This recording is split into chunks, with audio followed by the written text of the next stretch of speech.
आप सभी विश्वासियों को यीशु सच्ची आकांक्षा के इस भाग में आप सभी का स्वागत है, जहां प्रभु यीशु ख्रिस्त सुसमाचार के माध्यम से हम सभी को अनंत जीवन प्रदान करते हैं। आज का सुसमाचार संत मार्कुस के अध्याय 1 वाक्यांश 29 से 39 से लिया गया है। आज के सुसमाचार में हम देखते हैं कि प्रभु यीशु ख्रिस्त सभागृह से निकलकर याकूब और यूहन्ना के साथ सीधे सिमोन और अंद्रयास के घर जाते हैं। वहां सिमोन की सास बुखार में पड़ी हुई होती है। लोग उन्हें तुरंत इसकी खबर देते हैं और प्रभु यीशु ख्रिस्त देर न करते हुए सिमोन की सास का हाथ पकड़कर उसे ऊपर उठाते हैं। तुरंत ही सिमोन की सास का बुखार चला जाता है और वह लोगों के सेवा सत्कार में लग जाती है। क्रिस्त में प्यारे विश्वासियों, प्रभु यीशु ख्रिस्त जानते थे कि सिमोन की सास ईश्वरीय कार्य कर रही हैं और ईश्वरीय कार्य जो रुका था, वे चाहते थे कि वह शीघ्र ही स्वस्थ हो जाए और ईश्वरीय सेवा कार्य में लग जाए, और सिमोन की सास ने वही किया। क्रिस्त में प्यारे विश्वासियों, हमारे जीवन में भी प्रभु यीशु ख्रिस्त हम सभी को इसलिए हर एक परेशानी से बचाते हैं, हर एक बीमारियों से स्वस्थ करते हैं, ताकि हम स्वस्थता प्राप्त करके हम ईश्वरीय कार्य कर सकें, दूसरों की सेवा कर सकें। आज हम सभी इस महामारी कोरोना से बचे हुए हैं, और जो लोग इस कोरोना महामारी से पीड़ित थे और प्रभु यीशु ख्रिस्त ने उन सभी को स्वस्थ किया है, तो वह हमसे यही आशा करते हैं कि हम अपने आने वाले जीवन में दूसरों की सेवा कर सकें, ईश्वरीय कार्य कर सकें, ताकि हम प्रभु यीशु ख्रिस्त के समान बन सकें। क्रिस्त में प्यारे भाई और बहनों, प्रभु यीशु ख्रिस्त ने सिमोन के शहर में अन्य प्रकार के लोगों को स्वस्थ किया, जो विभिन्न प्रकार की बीमारियों से पीड़ित थे। सभी रोगियों को उन्होंने चंगाई प्रदान की, कई अवधूतों को निकाला। वे अवधूतों को बोलने से रोकते थे, क्योंकि प्रभु यीशु ख्रिस्त जानते थे कि वह कौन है।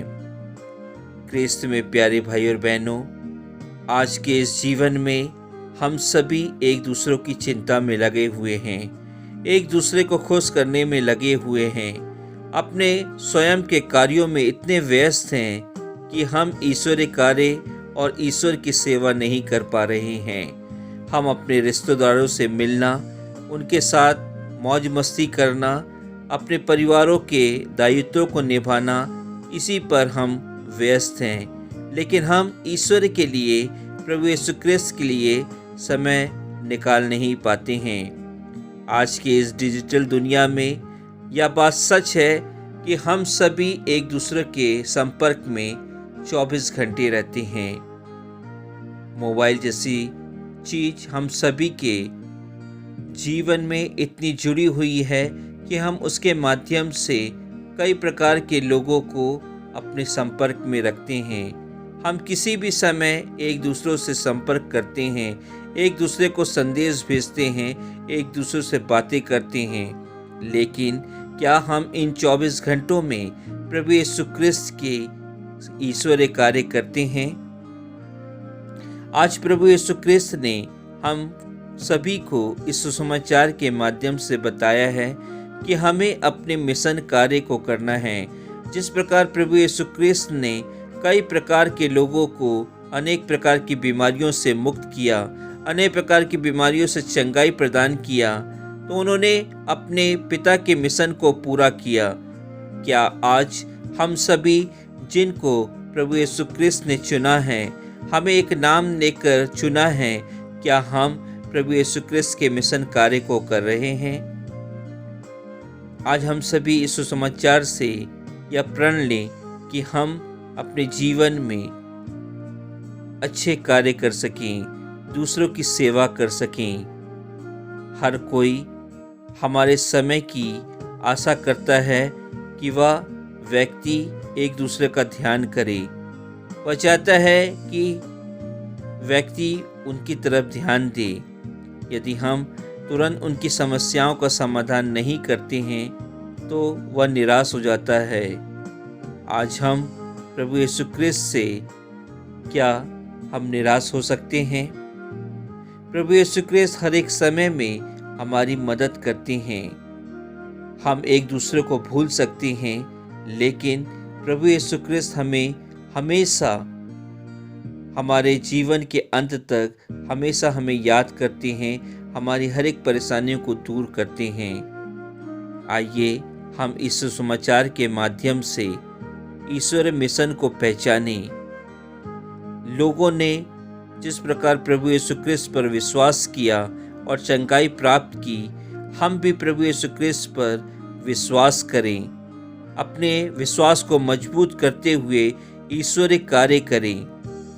प्रभु यीशु क्रिस्त ने खुद के लिए राज बनाने की इच्छा नहीं जाहिर की थी।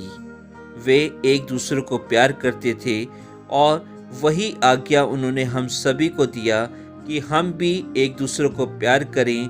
और जिस प्रकार प्रभु यीशु क्रिस्त ने हम सभी के लिए अपने प्राणों का बलिदान दिया, हम भी एक दूसरे के सेवा कार्य करते हुए एक दूसरे के लिए समर्पित हो सके। आमीन।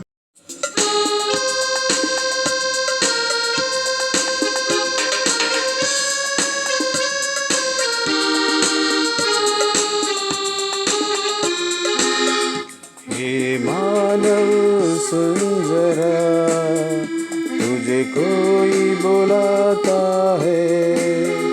हे मानव सुन जरा, तुझे कोई बुलाता है।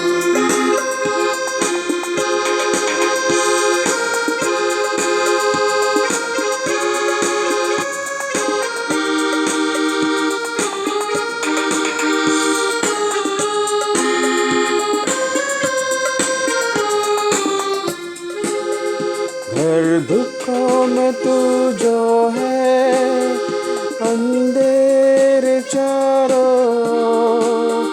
देने तुझे ये जीवन यीशु बुलाता है। हर दुखों में तू जो है, अंधेरे चारों देने तुझे जीवन यीशु बुलाता है। हे मानव सुन जरा, तुझे कोई बुलाता है।